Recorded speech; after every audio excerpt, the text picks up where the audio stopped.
What's up with the squad? Back with another video. I seen the title was going down. Make sure you hit the like button, that subscribe button.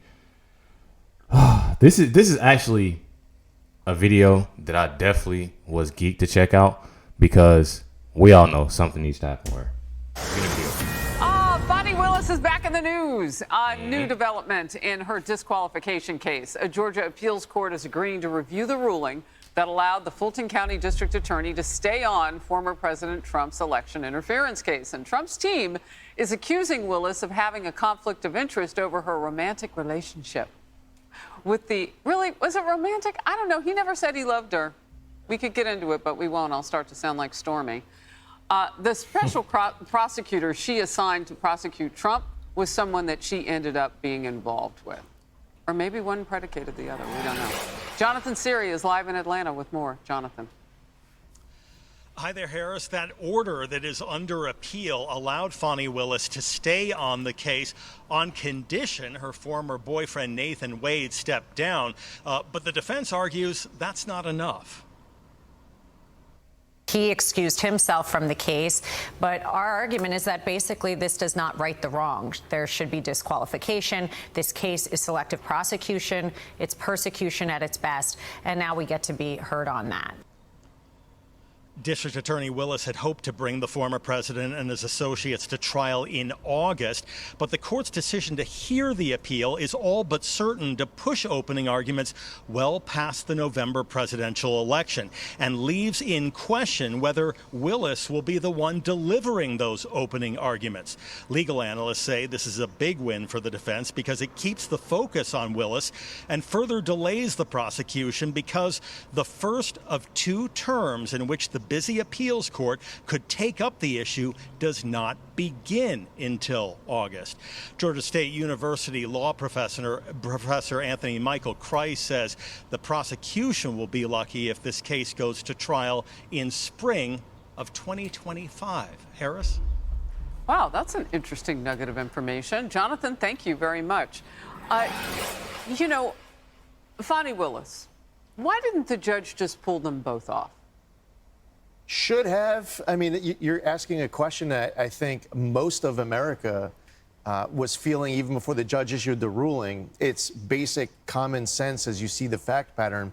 When somebody is running to be the district attorney and they're running under pledges to take people down, like we saw with Alvin Bragg, with Tish James, obviously it's a very political election interference prosecution that's going on down in Georgia.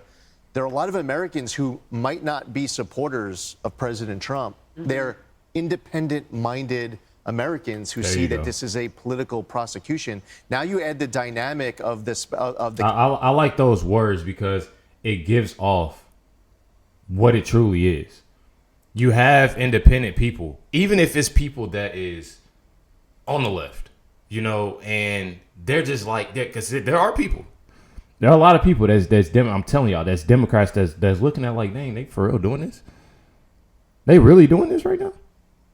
Sadly, they are Democrats, they are, and I can't say independent because if you're independent, you independent.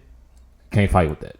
But those are people that think, that actually see what's going on. Council being a lover, and the decisions get made as far as allocation of resources, how to spend tax dollars. You get a request from the council to plus up a team, more money for that person who is that prosecutor you appointed, and you're signing off, yes to all of this stuff.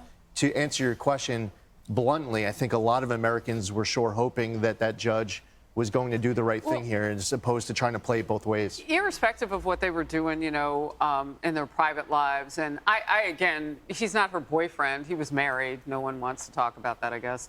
But, put all of that aside for the justice system to have integrity. You don't want people that are manipulating things like that, whether it's Fani Willis and I have questions about the judge yesterday, Judge Merchan. He says after the fact, some of those details didn't need to be said about Stormy Daniels. I mean, the only thing we were missing was the movie she was in last. I mean, it was nasty. And he waited until then to say that. Yes, and I think what we have been seeing recently reflected, for example, in that is sort of an abdication of duty under the guise of, I don't have the power for that.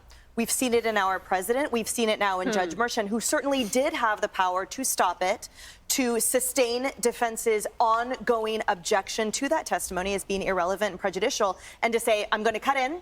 We're in a sidebar right now, and this is going to end. So what we're seeing is weak leadership in these roles that make a difference and have an impact. You can't cut the baby. You can't have it both ways. This is not the last we are seeing of Fani Willis, nor that circus that she has made of the Georgia justice system. And I note that she has staunchly declared publicly she will not comply with the subpoena or the Georgia Senate investigations request for her to come to them to explain whether or not taxpayer funds were used in this charade. She has likened it to, as she says, well, I'm sorry that people get a curse word for angry at people being treated equally. The lieutenant governor of Georgia came out and said, I'm sorry, this is what it looks like when you treat people equally, which is that, yes, you will comply with the subpoena. Yeah. It honestly just needs to be stopped. Like, I'm not even like joking or like trying to make like trying to just talk crazy, but it needs to be stopped because she's just walking around doing whatever she wants to do.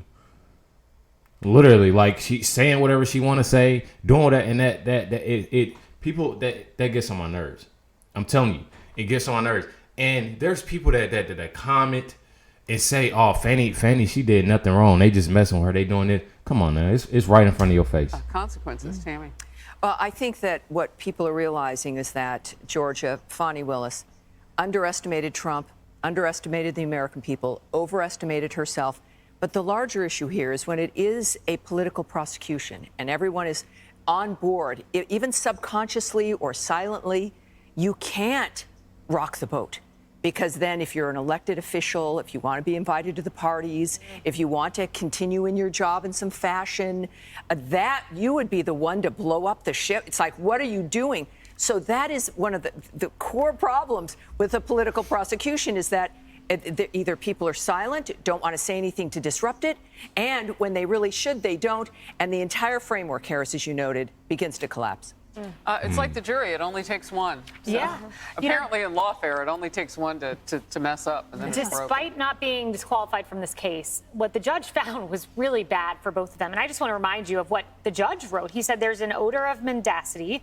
There's a tremendous lapse of judgment.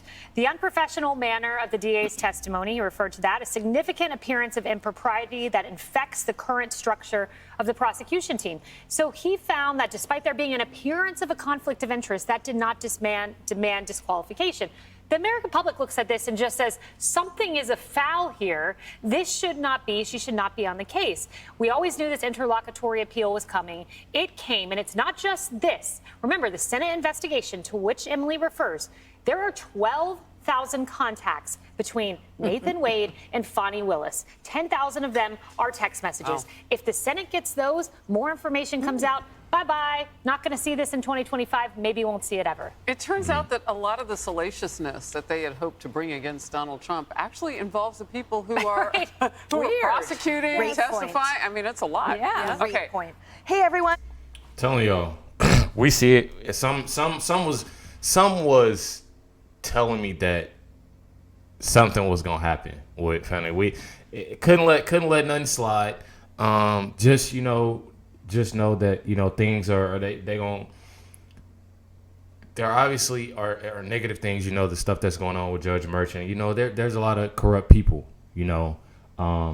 Especially out here doing it to Trump. But at the same time, you keep praying, you keep pushing, you stay positive. I'm telling you, God works. God definitely works. He sees everything. Knows what's going on. Everything, and that's just what it is. And it's not so much of it being political. It's just being a person in general. You being a person that's just so corrupt, so mean, so rude, disrespectful, and doing stuff negative and disrespectful to people. God watches all. He definitely watches all. And that's one thing about it all. And I'm gonna say that I was close, and I don't try to go, really into religion with my channel or anything like that. But I know that God is real. I wasn't too much, close, and I got closer to God and seeing things that, happens and all of that. Just gotta, here we go. And I know it's something that when I say, you know, prayers and people like, oh yeah, you saying little different things in there, but trust me, the United States needs prayer. You know, it's too much going on. Look who's in the office right now. You know, anything, you know, could happen, you know, with you know, somebody that's not knowing what's going on or how to do something. Or so it's real important to know who you're voting for. It's real important to know what's going on, you know, here in the United States as American. It's important. Make sure you hit the like button, that subscribe button. Catch you on next one.